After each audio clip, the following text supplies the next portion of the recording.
Awesome. Hey, first of all, thank all you guys for tuning in, man. Some of you on the West Coast a little early, some of you guys on the East Coast a little later. But either way, I mean, it's definitely an honor, obviously, to be on here. But it's just it means a lot that you guys actually want to hear what I have to say. Uh, so without further ado, uh, kind of this is my take on how to kind of build RPOs. We're going to start off building a base of understanding of kind of what RPOs are, what the different types are. Okay. And then we're going to kind of talk about, how to think about them. Okay. From the inside out. All right. So I'm not going to talk a whole ton on O-line scheme, like on, the details with that. I'm more just trying to give you principles like foundation layers so that you guys can, change and use the details how you want to do. Right. From there, understanding these layers, hopefully you can, again, insert the details that fit you guys and what you do, since we're all so different. All right. So building RPOs. All right, guys, there's three basic types of RPOs. Okay. And very simply, there's a first level read. Okay. You are reading a first level defender, such as a defensive end. Okay.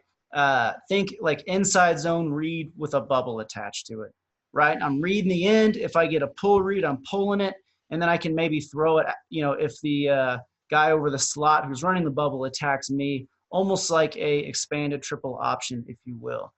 Okay. Or I could just throw the bubble pre-snap, right? Without reading anybody. I just know pre-snap, I like the bubble, I like the numbers or leverage or whatever your rules are. Okay. But that's really the first type of RPO. The second type, which is where we're going to spend most of our time, okay, is the second level RPO. Okay, we're reading a linebacker or a walk down safety, making him a second level defender. Think inside zone stick, right? Instead of reading the end, we're reading the backer. Okay, instead of the tackle leaving the end for the backer, now the tackle's taking the end and we're reading the backer. All right, we're just switching that. All right, then third level read. Okay, we are reading a safety. Think like power or inside zone with a glance RPO from the single receiver, right? Or you could read the, if it's 20 personnel, you could read the guy over the two receiver. If he comes up for the run, right, you throw a bubble or something, or an out or a hitch. All right. Now, I'm not really going to touch on this at all except for a basic little diagram. Okay. With our offense, we're almost exclusively 10 personnel, which this is a great RPO, guys. This is great right here. I don't know why I still have that up, but this is a great RPO here, guys, but it's just not something that we do a lot of. So again, we'll be focusing on second level RPOs and more specifically off of an inside zone scheme. There's a couple traps in here, okay, but I'm just using it for simply the 3x1 look. But overall, mostly we're going to talk about inside zone. All right. And it'll be a 3x1 single receiver RPO and a 2x2 RPO. Okay. There'll be one clip of a RPO to the trips, but again, it's mostly to the single receiver. All right. Now let's talk about first level reads. Ignore this. Okay. We're just talking about first level reads right now. All right. So we would read the end, right? And we would have inside zone. Okay. We'd be doubling. Okay.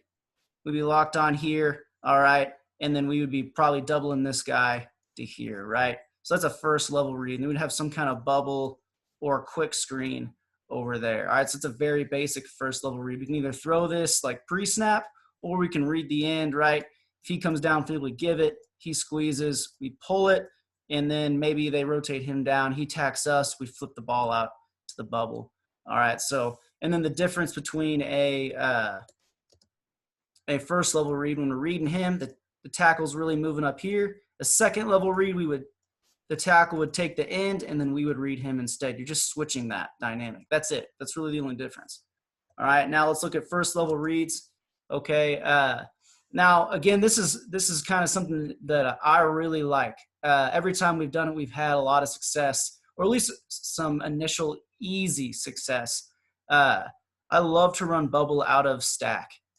Okay. And I'm not talking about where he steps and then kind of backpedals a few steps. The whole point of bubble, guys, is to be on the perimeter instantly. All right. Instantly. We're trying to out leverage this guy. And if we him and Han just kind of hang out, he can take a step for the run and then rally and be at the same vertical plane as him, which therefore he's not out leveraging anybody. Okay, but we want to go right now, which is why our splits are condensed. All right, we want to block the outside guy and go right now. So this is great versus teams you know will bracket or zone off a stack. Now, if they stack your stack like that, then it's not a good look. All right, but if they're stacking each stack, okay, that means they can only have 6 in the box, which our first level read will be great, okay? And this is the picture of it, right? So we're reading this end, okay? Blocking wise, we're doubling the tackle up to, or the 3 technique, whatever you want to call them, to the backside linebacker, and then we're doubling the 1 up to the front side backer. We're locked on with the front side tackle on the front side end. Okay, so it's just simple zone read, right? Okay, if we get a bad look, like again, like we get a stack over a stack, okay, then we're just gonna read it, right? Okay, this guy's nowhere near in a position to be able to help out if the quarterback keeps it. Okay, so the defense may be gap sound here, but they're not hat sound. Okay, we have 7 guys and they only have 6. This guy's doing nothing. All right, but here we really like this leverage. He's inside. Okay, we knew he's probably gonna take a peek in. Okay, and we knew that if we got this look, we were the first one we're throwing a bubble, okay, because he's going to be stuck. Especially if they're bracketing, he's going to at least have to hang out, even if both go out, in case someone comes back in, okay, because that's his job is first in, okay, his job is first out. All right, so right now he's already known to throw it, which this is like the second play of the game, I believe, okay, and you can see right now, okay, we were right. He was going to do his little thing where he looks in real quick. Okay, and now he's screwed. He's too far out of leverage because we're running. Okay, and all we got to do is just bump him. Okay, and then we get a great, like a really easy 15-yard gain. Okay, so that's pre-snap. Now, here's a look we don't like the pre-snap. We've already thrown it, guys. Okay, it's no surprise to them. All right, doing the same thing, running it at the boundary again so we can, if we do keep it, we can still throw it to the field. It's a better play.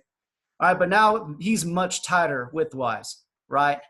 And over here, we don't have enough room for it to really matter, okay? So we're like, all right, cool. We'll just read the run, okay? So here, the DN definitely gives us a pull read, okay? And again, they may be gap sound, but they are not hat sound because this is the 7th guy. Here's our 7th guy, okay? Now, he could technically go throw it over here. That was not a big part of what we do. For us, it was more pre-snap or just read the end, all right? But either way you do it, if you practice it a lot, it may be easy to just flick the bubble out there and he can walk in, all right? But that wasn't something our guy was real good at doing, okay? But that is technically a first-level read and how it works, all right? It's really extended triple option, okay? But again, easy 11-yard gain there, okay? Now here's a first level read out of 3x1, okay? Okay, here we're reading the end, okay? And when the backer that the tackle's responsible for us walks out, guys, there's a couple things you can do, okay? You could arc him out to take care of this and still read this, right? That may pull him with this arc, and that may manipulate a give read, okay? Now, for us, you know, if he moved back in here, we were going to just inside release, all right, which is what happened. He thought he was going to move back in, so he inside releases, okay? This is our read. He jumps in, right? Because even though he's out here, we're not concerned about it because we can still handle 6 guys with, you know, we can handle 5 guys with 5 blockers. Okay, because he doesn't count because we're reading him. He gives us a definite pull read since he's going in. Okay, so we pull it, all right, and then we're running. Now, we don't really run bubbles a lot. Okay, we run a flat route. Okay, and something for you guys, I changed this. I saw Southern Utah do it. You know, Justin Walterscheid, he's the OC up there. He did some of this stuff, and John Boyer over in Northern Colorado, he did some of this. I know the Patriots do it. I saw Colgate do it, actually. But I like this better than bubble because whenever defenses see a guy bubble, they're going to trigger immediately. Everybody's triggering, right? Okay, so that's going to make these guys' blocks extremely hard because they're pretty much have a guy on them right now, okay? And they're having a guy that already knows what it is pushing through. All right, but if he steps up field, okay, like this, okay, to the defense, this is a pass concept. It could be flood, right?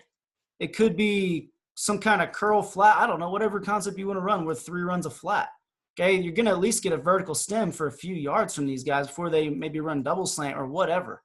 Okay, but there's a lot of release sequences that look like this. So you can see this guy right now, he's not triggering on a bubble because it's not a bubble. It looks like a pass concept to him. Okay, look at him. If he was to have gone backwards like a bubble, he would have been gone. Okay, because he has a direct view of this. All right. So for us, I like this a lot more. Okay. Than a bubble. It makes this easier because if they're backpedaling, that's just an easier block farther downfield. Okay, which is what we want anyways. All right. But I mean, he could have thrown this and been right, because it kept everybody from triggering. Okay, but that's a first level read. Okay, that we kept. Okay, and this is the exact same concept, exact same run.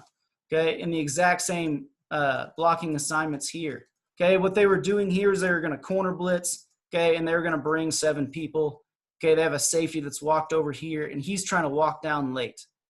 Okay, now there's no way we can block 7. It's impossible, right? We only have 5 blockers. We can read 1. Okay, the numbers still don't add up. All right, but we did know since they're bringing 7, which is a look we've seen all game, we could just throw a bubble. All right, because to us, if he's about to blitz, it's 2 defenders on 3 offensive players, which we like. Okay, and he knew that pre-snap. Okay, so he gets rid of the ball, right? And you can't bring 7 guys. It's impossible. All right. So now that's just one of our good looks. I mean, you could get a normal like cover 4, right, where they have a 2 relayer apexing these 2. Okay, and then it doesn't look exactly like this. All right. So in this, say this guy would be over here, right, or they'd be overshifted one gap. Okay, which is how it should look to a 3-by-1 look. All right. And now, again, that would initiate a bubble because it's 2 on 3. All right. But that's first level read. You saw one where we kept it. You saw one where we gave it. All right. And both 3-by-1 and 2-by-2. All right. Third level reads, guys. Okay. It is irrelevant to me what concept you run game wise. Okay. Or where your back or tight end are. It doesn't even matter. All right. The only thing that matters is we have 6 on 6 here. Okay. We have 6 blockers for 6 defenders. Okay, so when you're thinking about making a third level read, where are they going to put their force defender? Okay, are they going to rotate this way? Or are they going to rotate that way? Right? In this instance, usually if you have the support player here that got to bring a guy down, that would become your read. Even if he starts high, that's still your read. He comes down, you could throw a glance RPO, right? So it all depends on what you guys do schematically in the run game. So that's the third level read. Okay, again, that's all I'm really going to touch on here. But those are the 3 types of, or 2 of the 3 types of RPOs. Now, this is the meat of our conversation here. All right. So second level RPO basics. First off, we want to choose a pass concept that beats the coverage we are seeing. Okay. Or at least the 2 or 3 base coverages we are going to see. All right. Then we want a run. I'm sorry, fellas. That is one of my alarms. We want a run that exploits the defensive front. Okay, and then third of all, we want to choose a defender that has a interior run gap responsibility, but also has to relate to a primary receiver in the pass game. And by primary, I just mean like a principal receiver, right? If I'm running double slant as an RPO with 2 receivers, I want the guy that's relating to the inside receiver, okay, to have a run gap conflict. Okay, if I have a guy that is not directly in the, say I'm going 10 from 10 personnel, I want a guy that is directly part of defending the 6 run gaps, okay, and responsible for that receiver and however I manipulate that, okay. Now, something that's very important is don't, especially in inside zone RPOs, think of building a play as a half man, half slide type concept, like in the pass protection. But instead of half man, half slide, it's half man, half run. Okay, so what do I mean by that? All right, so let's talk about this.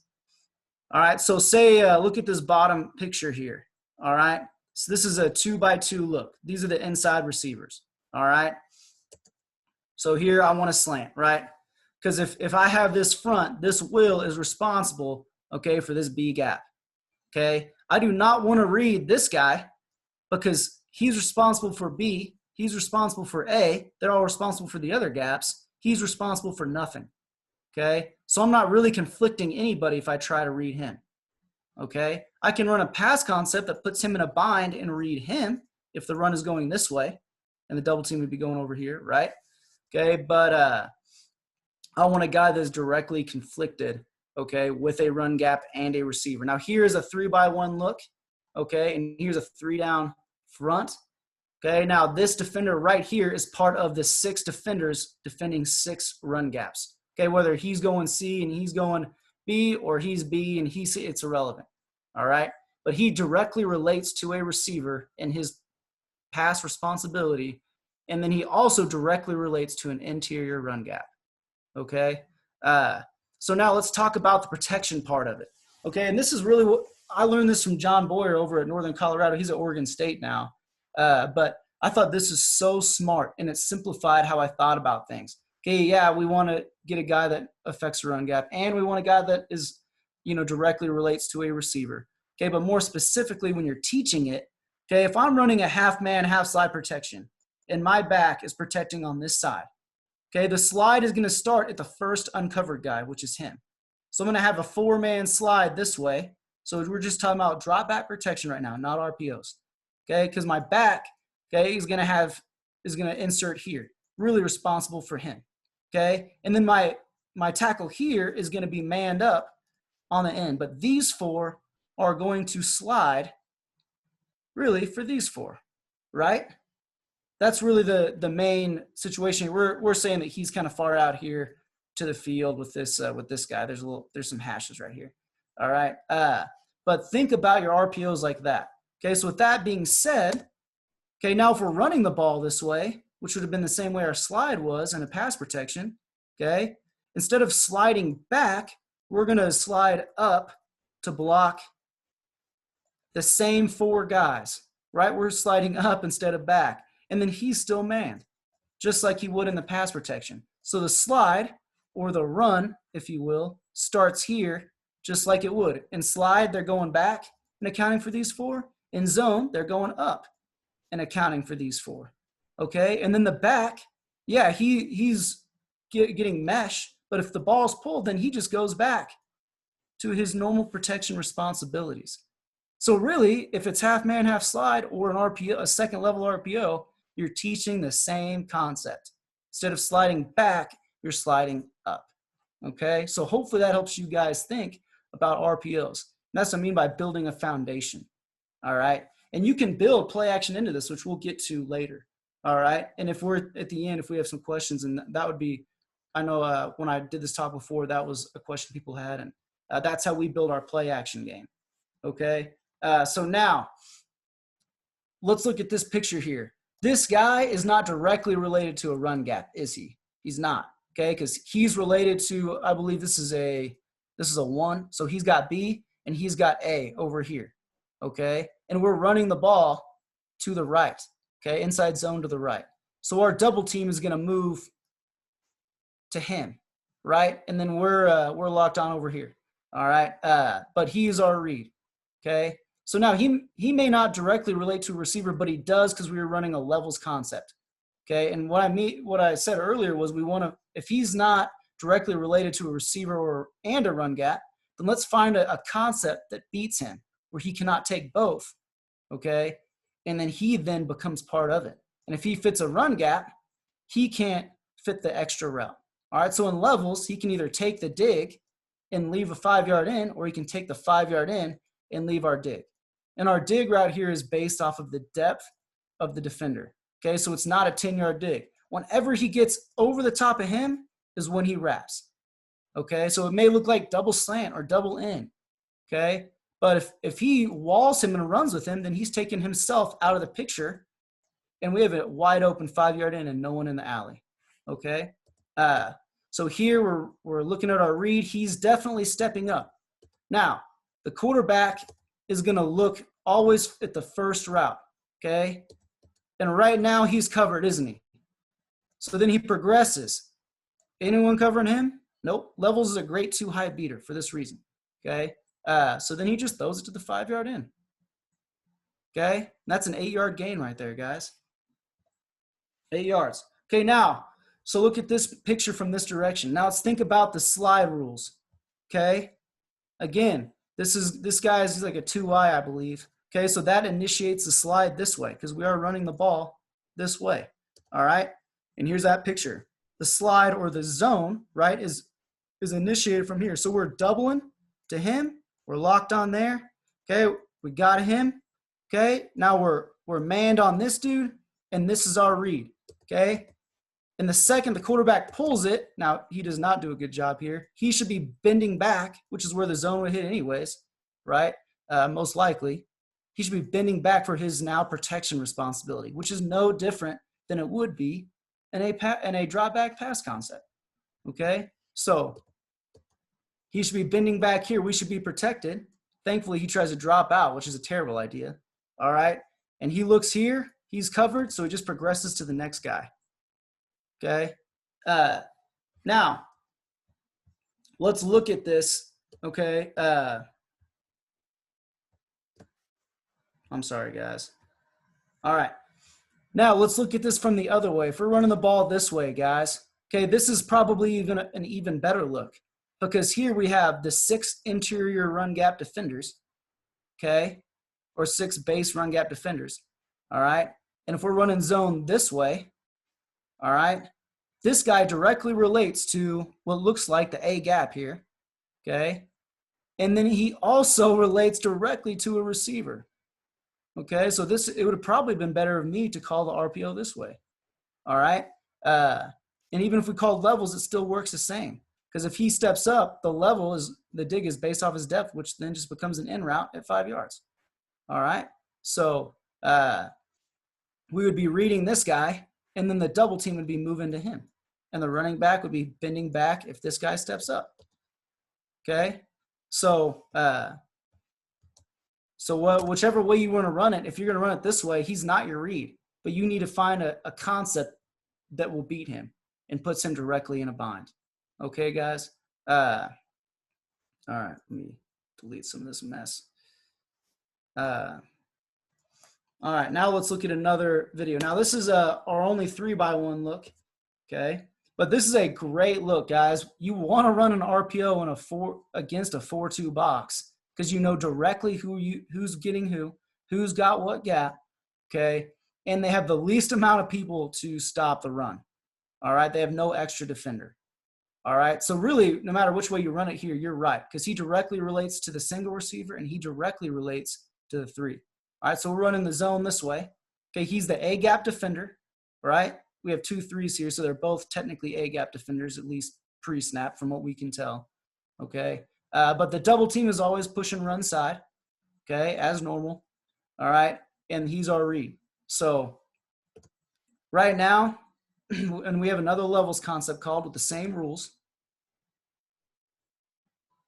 Okay, so he drops out, which would obviously, he should be giving the ball, guys. He should be. I don't know why he's not, okay?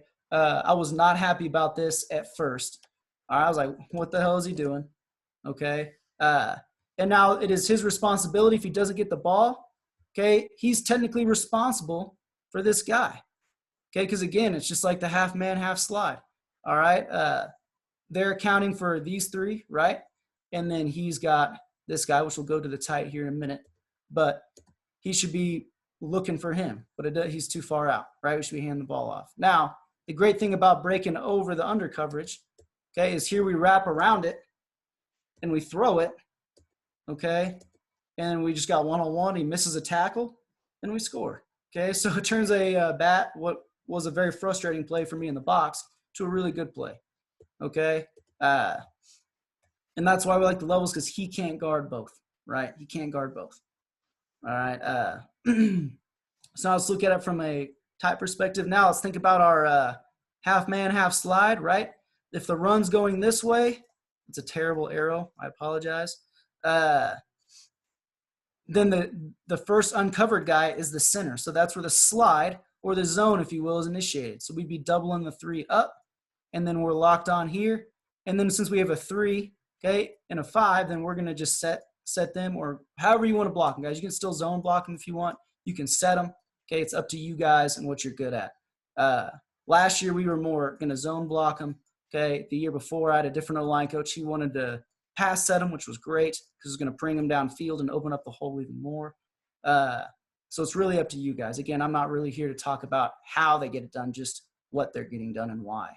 All right, so that's how the play is gonna look, right? We got manned up here, doubling to this guy. Sorry, doubling the 3 to this guy and here. So it should be a big gap. Okay, and we're reading him. He drops out. If we hand the ball off here, we're hitting this front side, and we got a great run going. It's gonna be an 8 or 9 yard run, right? So that's what it should look like, guys. Just like a half man, half slide. All right. Now let's talk about protecting the play. Okay. Pass concepts are great. Again, it's really going to be dependent on coverage or what you guys are good at doing. Okay. Now, one of the most important aspects to running good RPO is protecting it. Okay. And you need to have a way, especially in zone, to protect both the front side and back side. Okay. We protect the front side with a push call and the back side with a home call. Okay. And I was really unfamiliar with this the first 2 years. I ran a lot of RPOs as a coordinator. But last year, or last spring, I should say, at Fort Valley, I really had a lot of help from my offensive staff, and we really kind of put our heads together and thought of these. All right. So push call. Okay. Push call handles the front side. All this means is we're pushing the double team, okay, or teams if it's 3 down, okay, to the front side by 1 person. Okay, and what this will do, guys, it will move the read to the front side by 1 person. All right, because most of the time they cannot blitz both sides. They're going to need a flat defender somewhere. All right, so if they're going to blitz the front side, you're most likely not, it's not possible to get a backside blitz. All right, now I'm going to skip this picture. This is actually easier, okay, because if you understand this picture, you understand 4 down. Okay, and this is also the most likely scenario it happens. It really doesn't happen a lot in 3 down. All right. So push call. If we're running zone, okay, if this is our picture pre-snap, we got cover 4. He's out over by the hash, so he's not a threat. Okay, we're going to double, right? Double, and then we're going to lock on the end. Again, it's like that kind of half slide type rules. All right, we're getting these guys that are threats. All right, now he's our read. Okay, now what happens, guys, okay, if this guy walks up? Now they're rotating. They're playing cover 3, okay? So now this is a problem. We have an extra guy, okay, that we can't account for that is directly fitting a run gap. Okay, so that's when we would make this push call, okay? And this is how it would look. Where's my – all right. So then we're pushing to him. We're pushing to him, all right? And we're still locked on here. That doesn't change. And then now our read moves from the will to the peg. It just moves 1 guy, okay? All the responsibility is just push 1 guy to the front side, all right? Now, and the reason I'm not too worried about this is if he is in here, how on God's green earth is he going to cover the flat? He can't if this guy blitzes, right? Most likely if they're rotating, they're going to use this guy, okay, especially if he's off the ball, okay? They're going to use this guy to be the 2 relator, a.k.a. the flat defender. He's got to relate to somebody because he's still got a gap. They would use these 6 guys to fit the gaps, and he would have to be relating to a receiver, as would he. All right, does that make sense? Hopefully it makes sense, guys. So that's a push call. 4 down, 3 down, and 4 down, you only have 1 double team, okay, especially in 10 personnel. So you can only push 1 guy over and your read would move to the other guy. So it gets simpler in 4 down. All right, so technically right now, pre-snap, this could be identified as a 4 down. Okay, for us, we ID'd it as a 3 down. And this is a really good clip because you can see our quarterback here making a push call. He's pointing right at him. Okay, now if he didn't say anything and they ID'd it 4 down, we'd be good.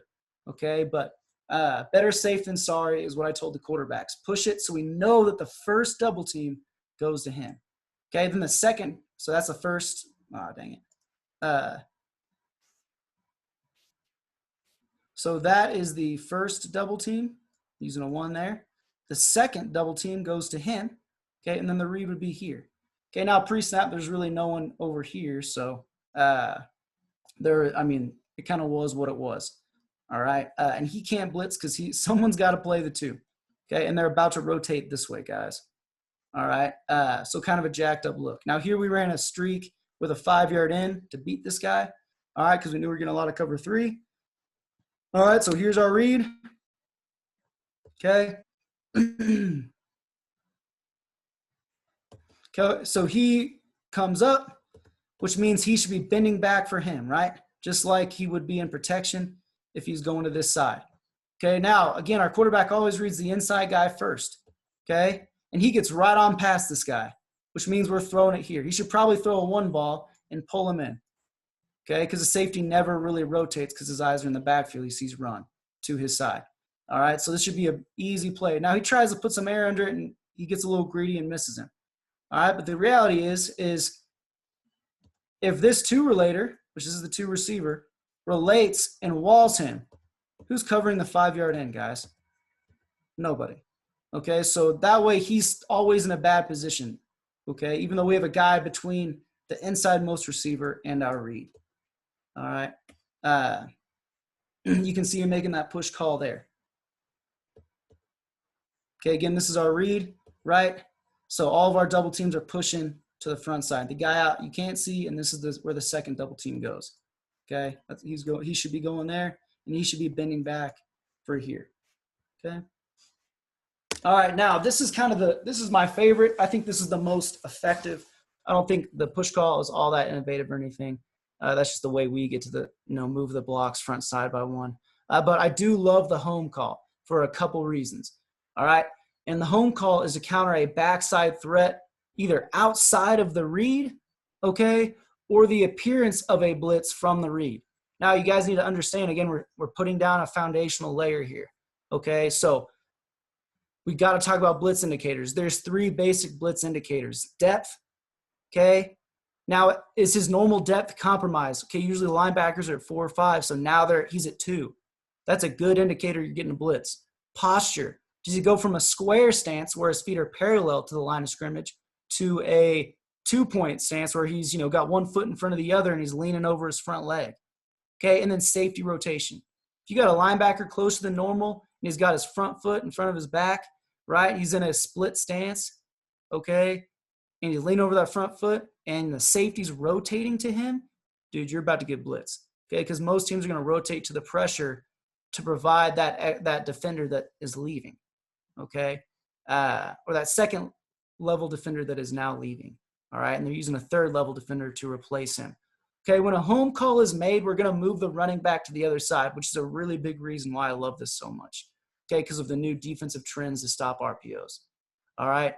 And then it is only going to be a false mesh with the running back, okay? So we're still meshing with him. To the defense, it looks like we just checked the play the other way, okay? Because instead of running it, we're running inside zone to the right, but we're moving the running back to the left. And he's meshing running to the left, all right? And the running back will take the blitzer, okay, or the read, all right? Now, the quarterback is still reading the read key, but if the read drops, the quarterback, okay, is the runner. So it is still an RPO, but it really just becomes a quarterback lead RPO. And the mesh is all smoke and mirrors, but the defense doesn't know that, okay? So I mix this up. My brother says this all the time.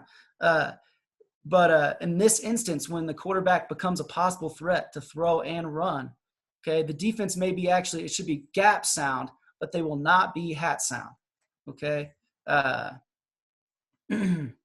Now, this is a 4-down look. Say we're working a single receiver RPO, okay? So We got 4 down. We're doubling the nose to the mic. No big deal, right? Again, the slide starts at the first uncovered, right?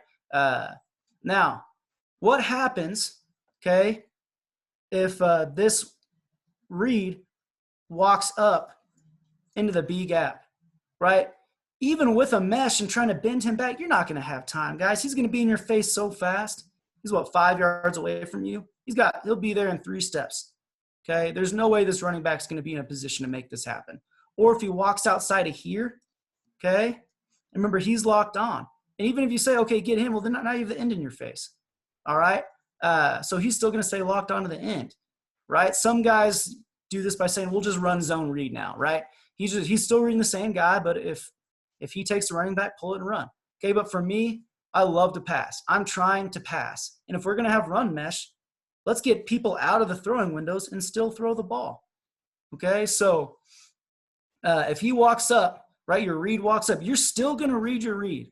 Let's say his number is 32, okay?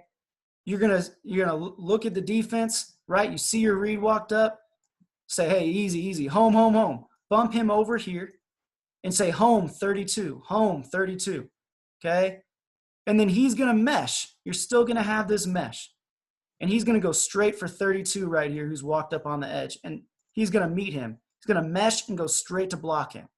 Now, if he comes down, that is obviously a throw read. They don't have a flat defender now, guys. He doesn't exist, okay?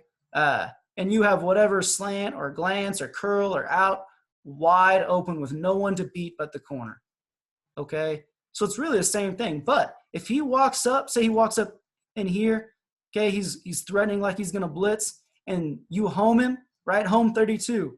So the running back's going to mesh and take a track here, and then he drops.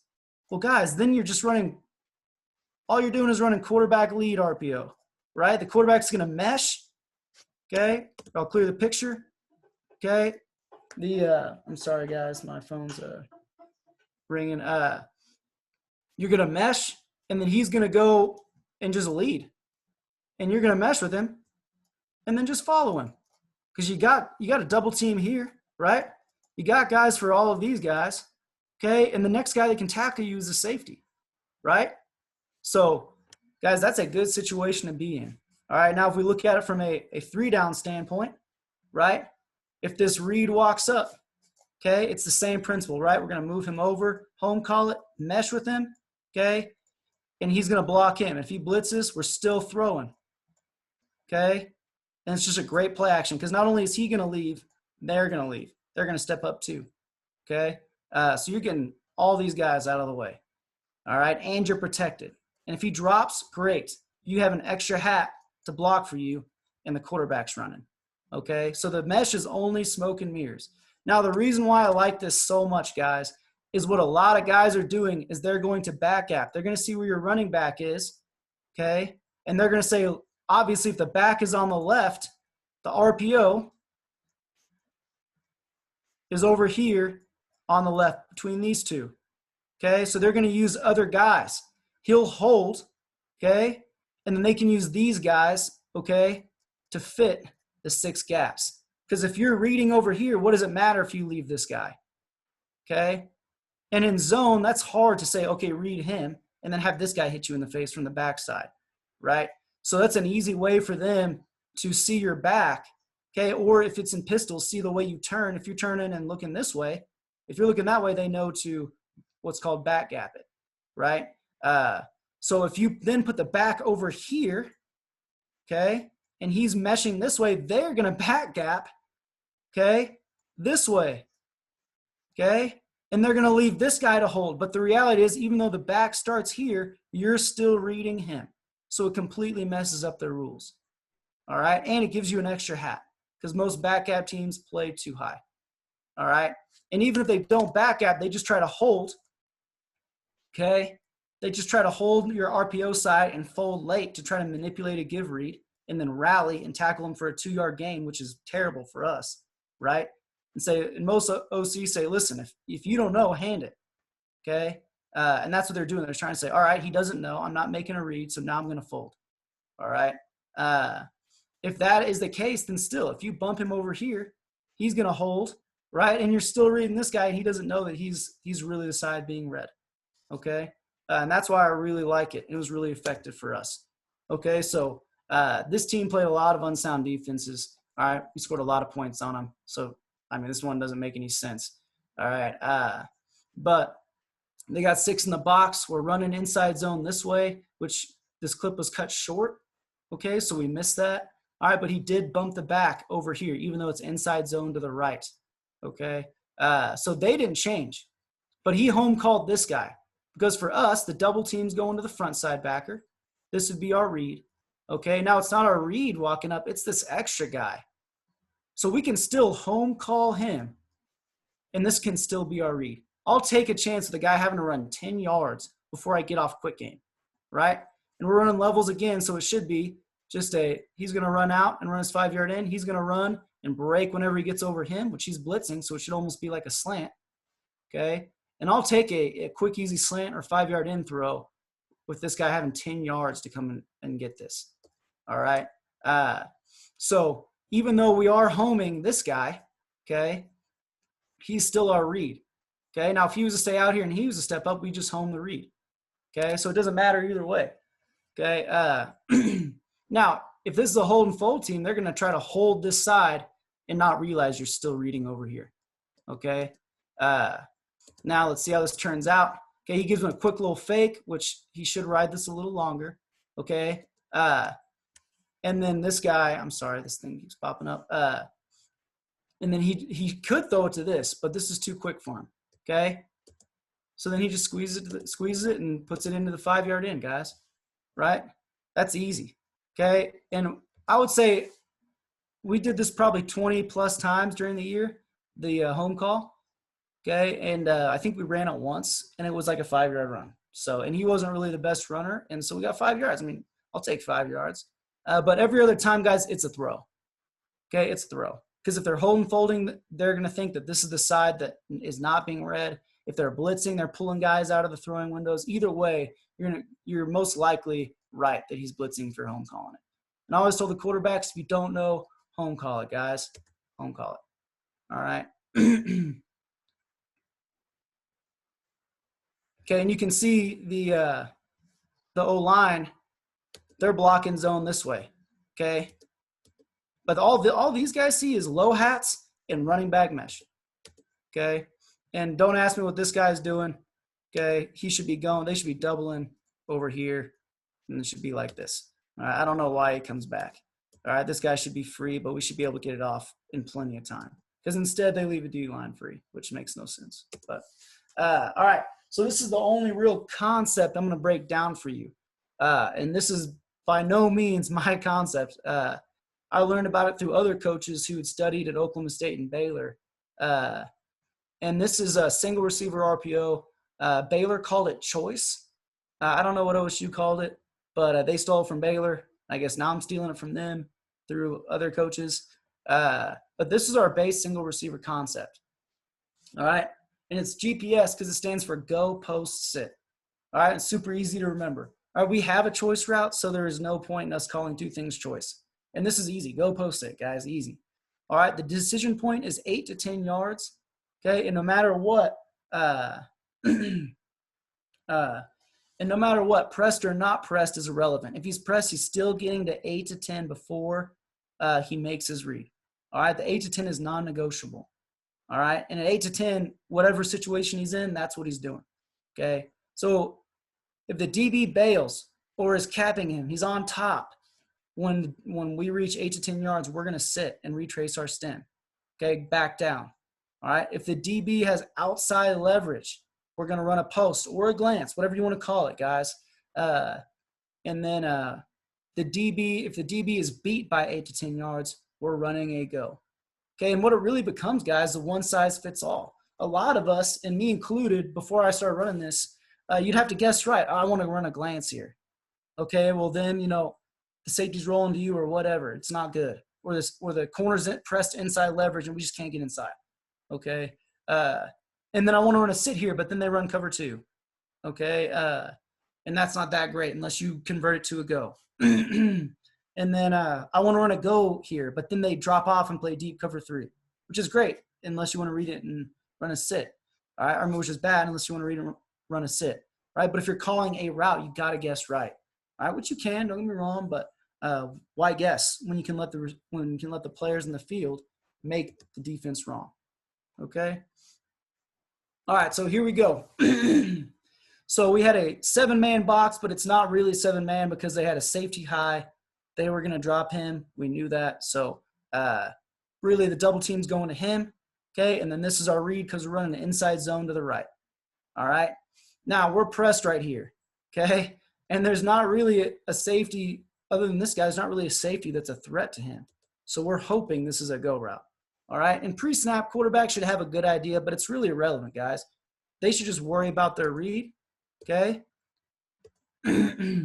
Which he hangs out. Okay, again, this guy dropped out, so our double team should go to him. Okay, back should be bending back for him. Okay, and he's looking at this. He pulls it, then he gets his eyes on the receiver. And guess what, guys? He's already about 8 to 10. Okay, about 8. Right? Especially off press, which means if it's not press, he should be at 10. Okay?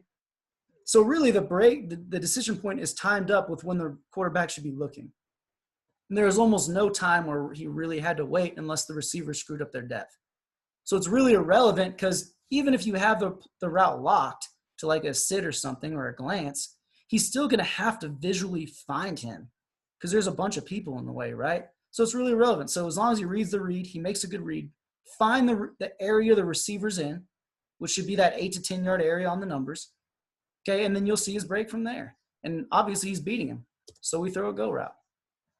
And he's wide open. We just drop it because we're playing in a tropical storm on a grass field. Okay, it was just pouring rain. All right, but either way, it was a good read by the quarterback and a great read by the receiver. All right. Okay, so now here we get a cover 1 look. We got 3 over 3 safety plus over here. Okay, we got a 6-man box, which we love. We're running inside zone to the right again. Our double team's moving here. Okay, and then we're reading the backside backer. Down here, guys, once we got inside the red zone, this became an automatic back shoulder. Okay, an automatic back shoulder, especially if we knew we were getting man. All right, so we got an easy, clean box here. Okay, no need to push or home call anything. Okay, he's reading him. He obviously steps up because it's man and it's inside the red zone. Can't give up a run. Okay, and then we just stay in the back shoulder area. Okay, again, this is what I was saying earlier. Comes a back shoulder and then put it on his back shoulder.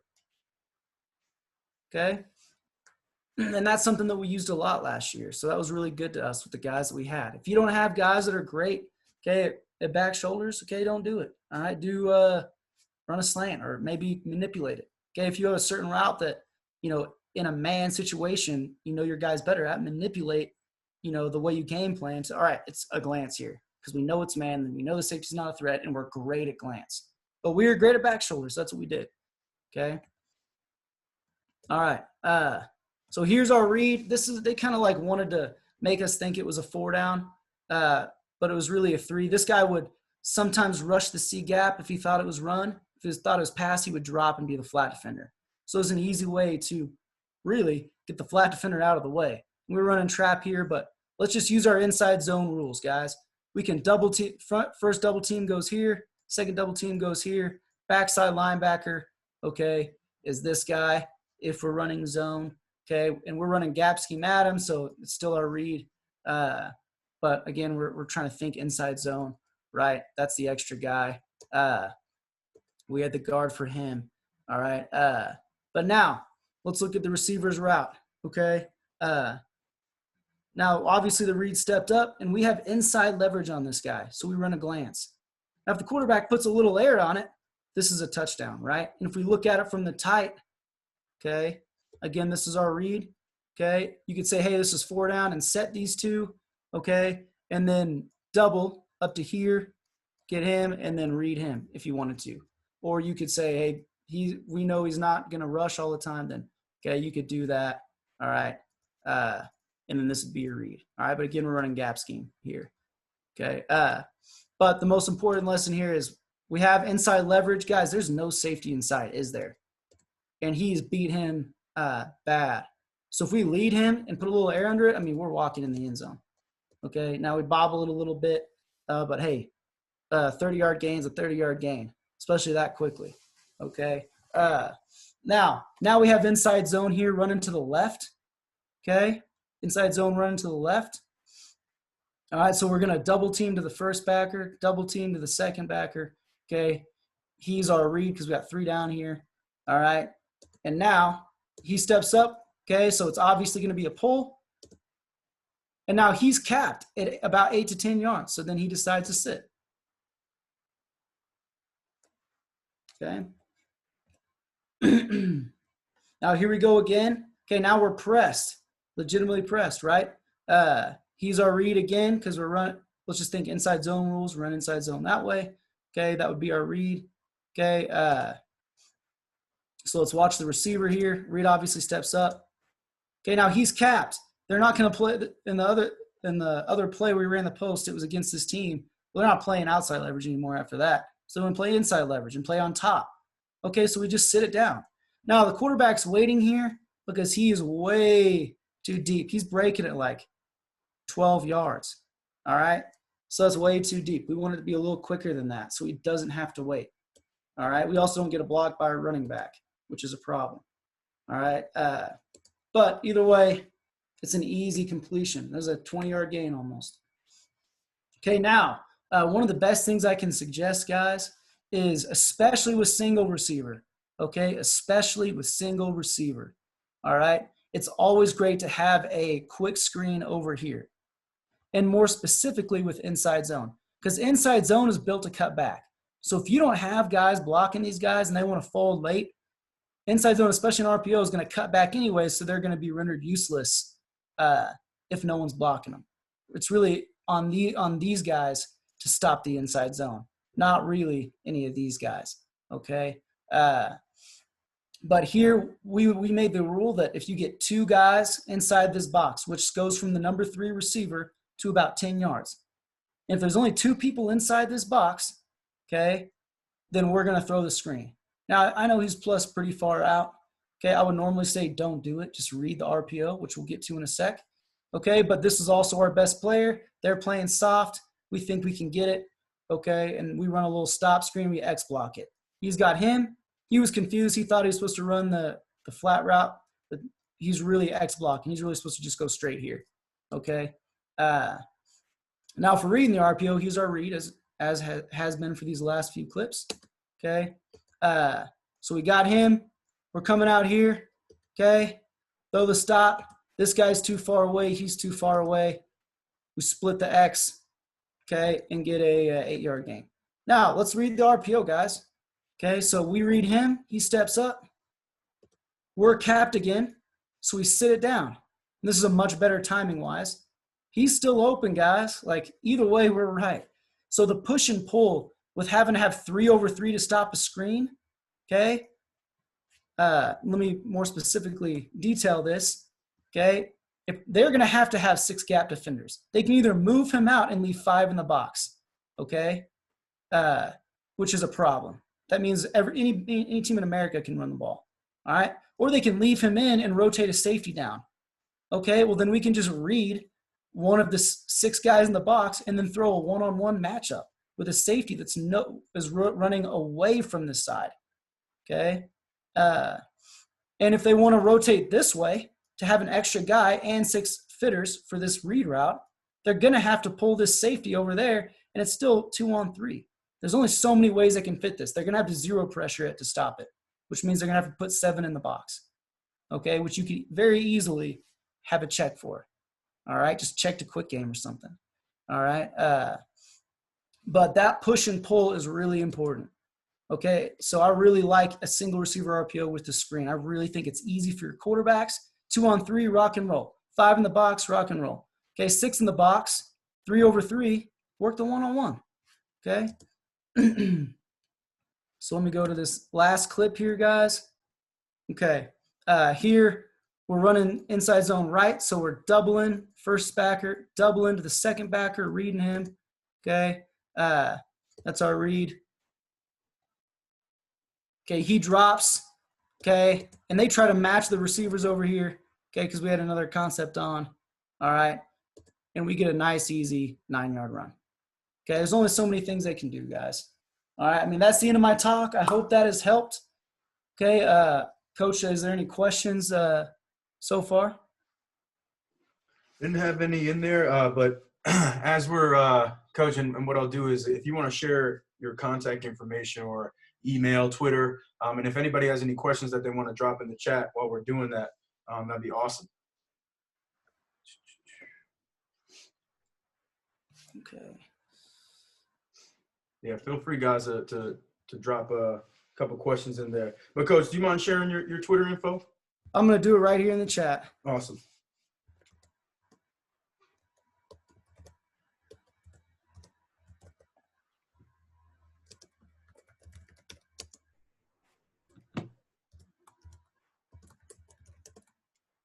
Yeah, feel free, guys, if anybody has any questions in regard to Coach's talk. And, obviously, once he shares his info, you'll be able to reach out to him and ask any questions there as well.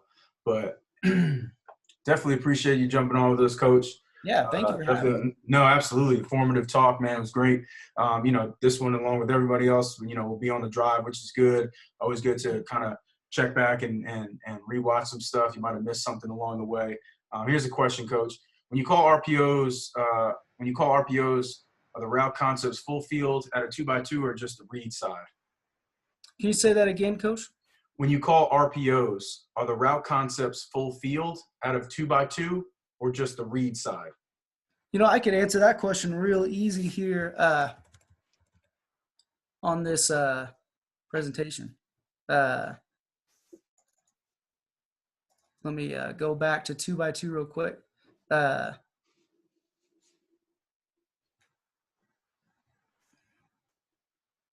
All right. This one is really good. Let me take off the annotations, take off this mess. Okay. This one's really good. Okay.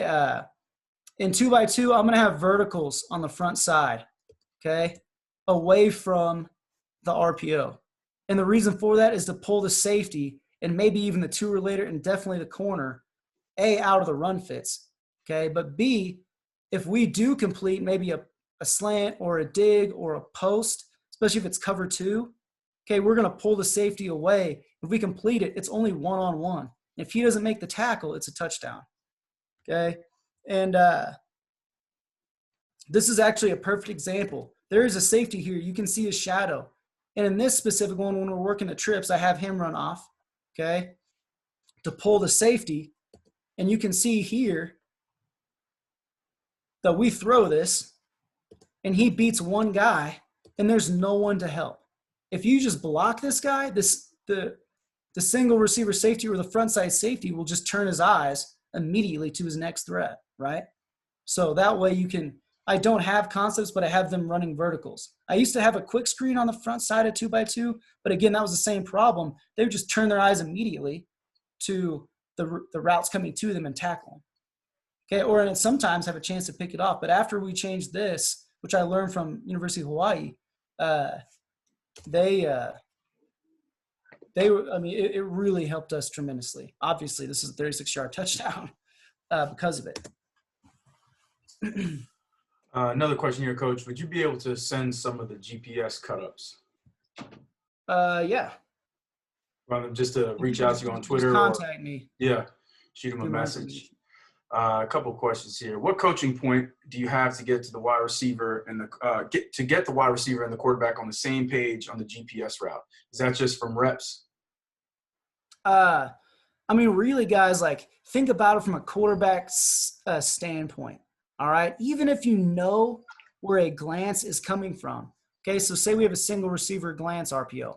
If this guy's pressed inside leverage and we have to get inside, the glance is going to happen almost on the hash. I was watching, this happened to OU. I was watching some OU film the other day, and he was on the hash, which in practice, he's out here on the numbers, right? That's almost a 12-yard difference. So really, if you're reading a route or running a locked route that you can anticipate, you're still going to be blind because you're reading a defender, stepping up. Then you have to visually find the area that you think the receiver is in. So the reality is they really don't ever have to be on the same page. Now he knows that it's a go, post, or sit. And pre-snap, and game plan wise, what we've practiced, we know we're probably going to sit. Okay, or we know we're probably going to go, just by what we're getting over here. But really, even if they don't have a lot of what's the word I'm looking for? They don't have a lot of reps together. It was never a problem for us. Never. We completed like 70% of our GPSs, and the other ones, except for one, were drops. We only threw one bad pass. The other, we had 3 or 4 drops that were incompletions. So they're all catchable throws.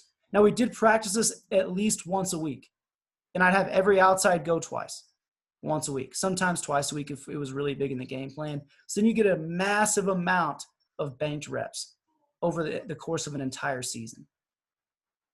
And that was also our only single receiver RPO. We never called glance. We never called sit. We never called anything locked. It was only GPS. But hopefully that answers your question. Do you give the quarterback freedom with regard to his footwork? No, but guys, like whatever footwork you want to do is what you should do. I'm not going to sit here and tell you, you should step with the play side foot first or the, backside foot first. I mean, there's like so many ways to do it. I do it the way that I learned it, but, I've had quarterback coaches that really want to stand up for what they like, and that's fine as long as the mesh is on time. So I don't think it really matters as long as you believe in it and the timing works for what you're trying to do. Good deal. Does anybody else have any questions for Coach? Any more questions before we depart? And obviously, Coach shared his contact information, so if anybody wants to follow up with him and go over some stuff you learned today, I'm sure he'd be glad to help some people out. So, Coach, I really appreciate you jumping on, man, and spending some time with us this morning. Yeah, appreciate it. Thank you guys for tuning in, man. Absolutely.